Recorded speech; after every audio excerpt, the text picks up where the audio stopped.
In 1837, while every investor in New York was selling everything they owned in a panic, a German immigrant walked into the collapsing real estate market and spent $224,000 buying Manhattan property that nobody wanted.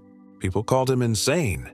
Newspapers said he was throwing money into a bottomless pit.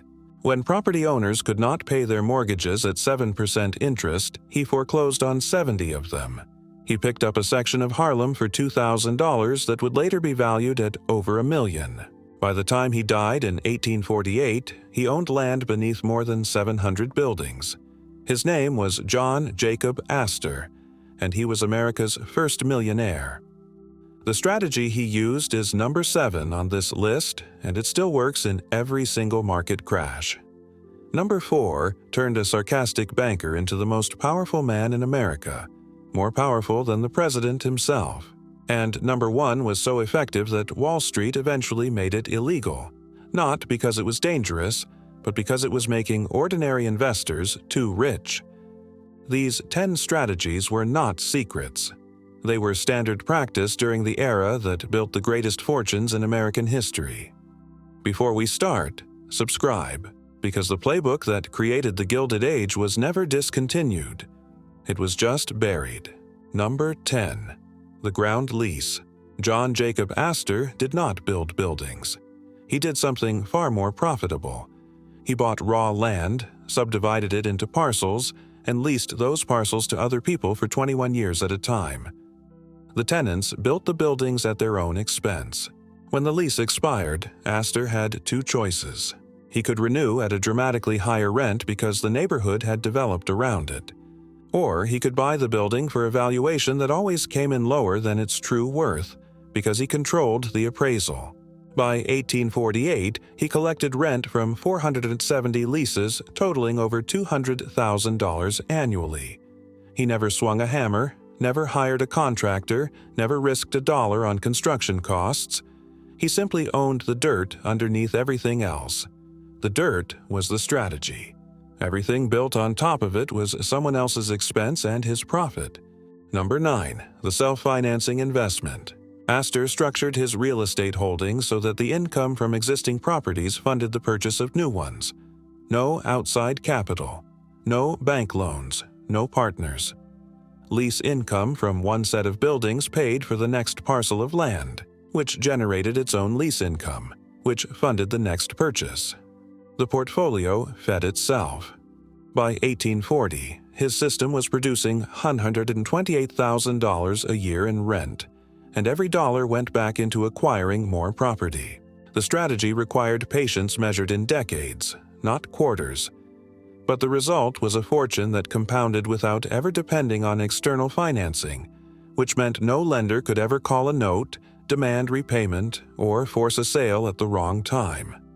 The richest man in America built his empire without ever owing anyone a dollar.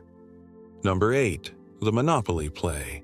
John D. Rockefeller did not become the richest man in history by finding oil.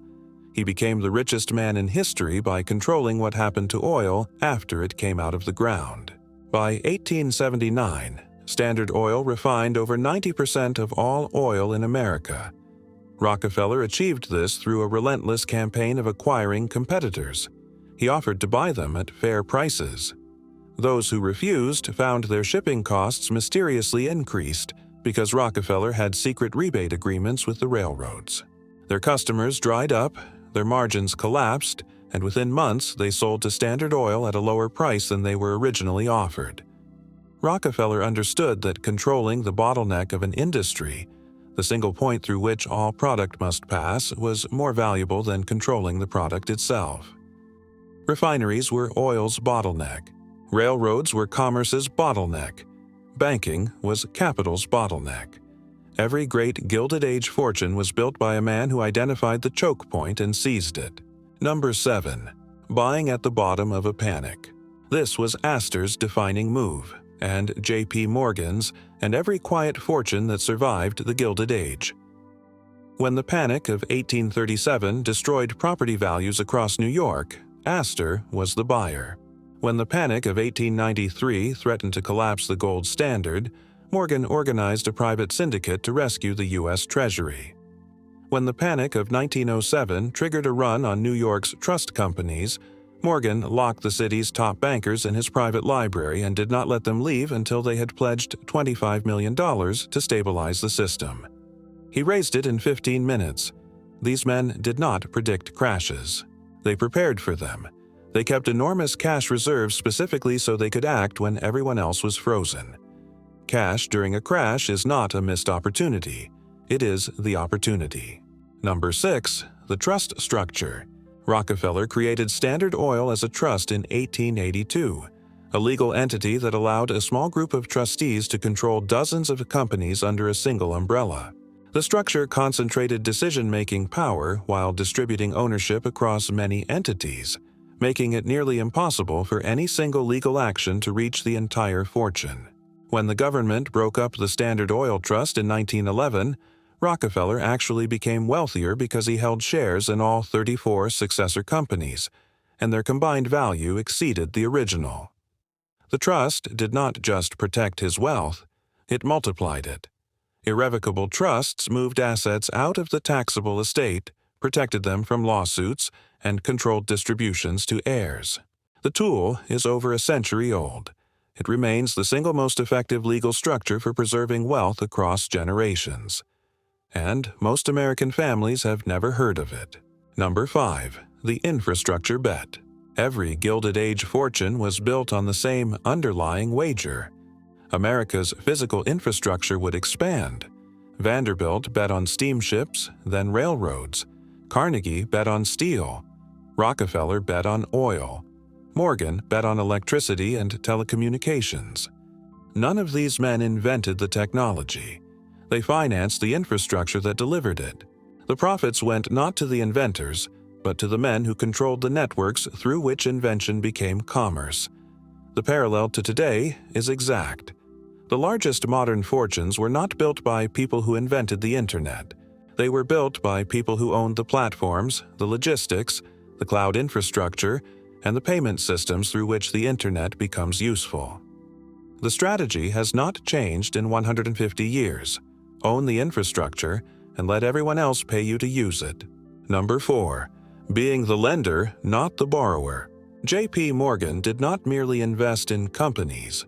He financed them.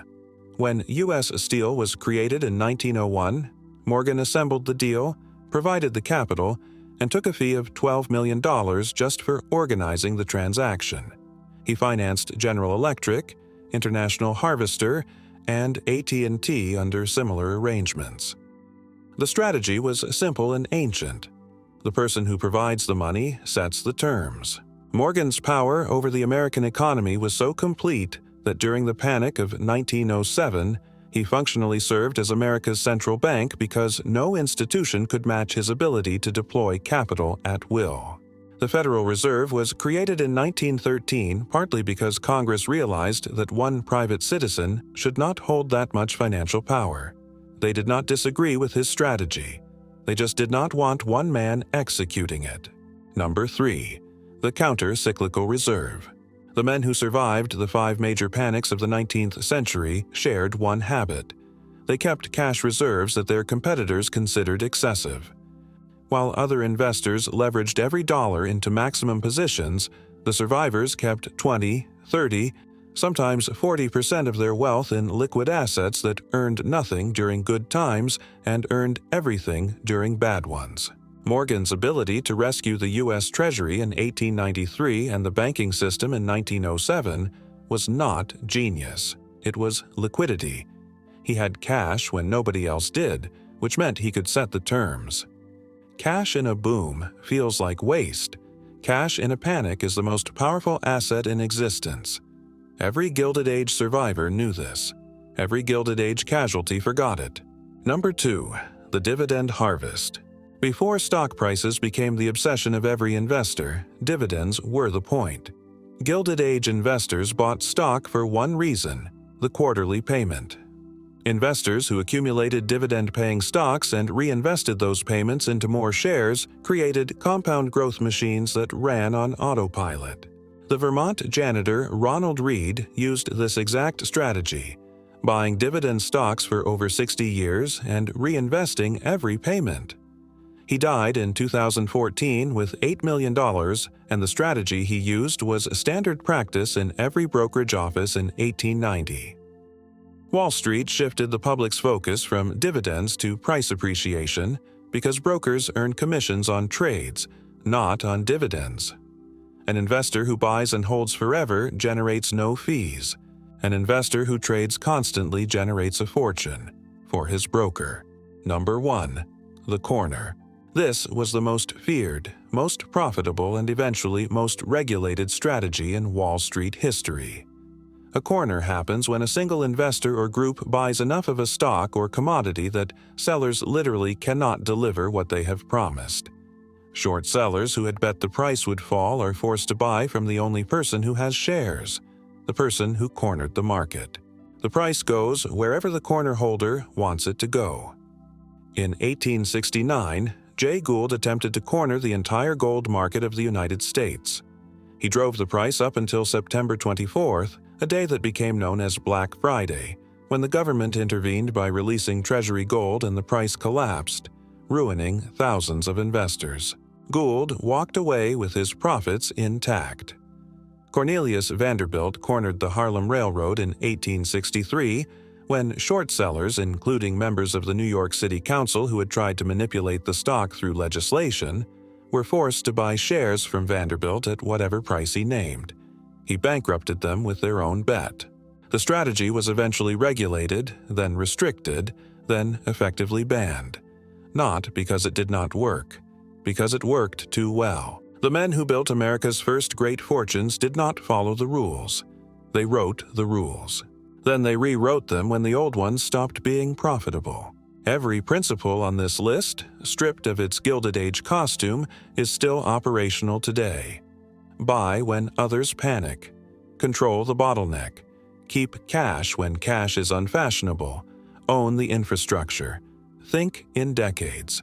Let the income buy the next asset. The tools change. The principles do not. Your grandfather's grandfather knew some of these. Now you know all of them. The question is the same one it has always been. What will you do with what you know?